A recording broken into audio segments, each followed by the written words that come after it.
సంవత్సరాల తరబడి ఎన్ని మందులు వాడినా మీ మోకాల నొప్పులు తగ్గట్లేదా? ప్రాణ పెయిన్ క్లినిక్ లో అత్యాధునిక చికిత్స. మాజీ మంత్రి వైసీపీ తార్కి రోజా సంచలన నిర్ణయం తీసుకున్నారు. మామూలుగా అభియోగాలు ఆరోపణలు వస్తున్న నేతల్ని పార్టీ నుంచి దూరం చేస్తోంది వైసీపీ. అయితే అందుకు విరుద్ధంగా తన సోషల్ మీడియా ఖాతాల నుంచి వైసీపీ జగన్ బొమ్మలు తీసేశారు వైసీపీ రోజా. తన సోషల్ మీడియా ఖాతాల నుంచి వైసీపీ జగన్ అనే పేర్లు బొమ్మలు లేకుండా తీసేశారు. హఠాత్తుగా ఆమె ఈ నిర్ణయం ఎందుకు తీసుకున్నారో కొని వైసీపీ వర్గాలు మాత్రం ఏదో ఉందని అనుకుంటున్నాయి.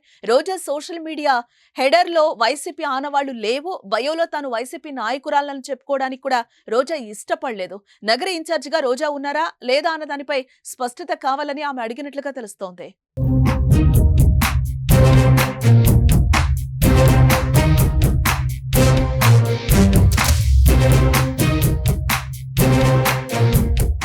జగన్ కు మాజీ మంత్రి రోజా బై చెప్పి తమిళ రాజకీయాల్లో చేరే అవకాశం ఉందని రాజకీయ వర్గాల్లో వినిపిస్తున్న మాట.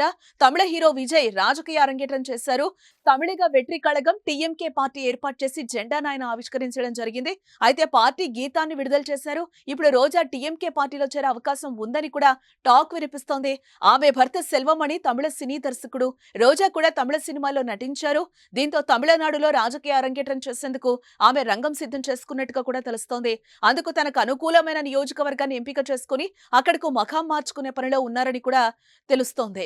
రాజకీయాలకు దూరంగా ఉంటూ వస్తున్నారు. ఇది కాస్త వైఎస్ఆర్సీపీలో చర్చనీయాంశమే అవుతోంది.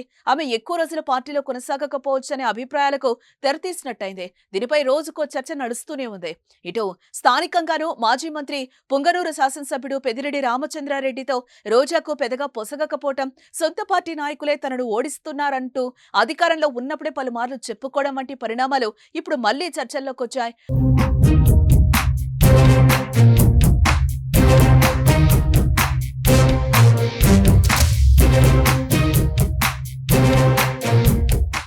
అదే సమయంలో రోజా తన అధికారిక ఎక్స్ అకౌంట్ లో వైఎస్ఆర్సీపీ పేరును ప్రస్తావించకపోవడం కొత్త అనుమానాలకు తావిచ్చినట్లుగా అయింది. నగరి మాజీ ఎమ్మెల్యే, పర్యాటకం, యువజన సర్వీసుల మాజీ మంత్రిగా తన బయోడేటాలో పొందుపరిచారు. పార్టీ గురించి ఎక్కడా రాయలేదామె. అకౌంట్ హెడర్ లో కూడా వైఎస్ జగన్ ఫోటోను తొలగించారు. 2029 ఎన్నికల్లో రోజాకు వైసీపీ టికెట్ ఇవ్వకపోవచ్చని టాక్ కూడా వినిపించింది. పార్టీతో పాటు ప్రజల్లో వ్యతిరేకత ఉన్న 2024 ఎన్నికల్లో వైసీపీ హైకమాండ్ ను సెంటిమెంట్ తో పాటు ఎమోషనల్ గా బ్లాక్మెయిల్ చేసి టికెట్ తెచ్చుకున్నారట. బెదిరించి సీటు తెచ్చుకున్నా గెలవలేదు. మరో పార్టీలో చేరదామనుకున్న అవకాశం లేదు. ఏపీసీసీ చీఫ్ షర్మిలను నోటికొచ్చినట్లుగా తిట్టారు. టీడీపీ, జనసేన, బీజేపీ అధినేతలపై కూడా నోరు పారేసుకున్నారు. దీంతో కూటమి పార్టీలో చేరేందుకు దారులన్నీ మూసుకుపోయాయి.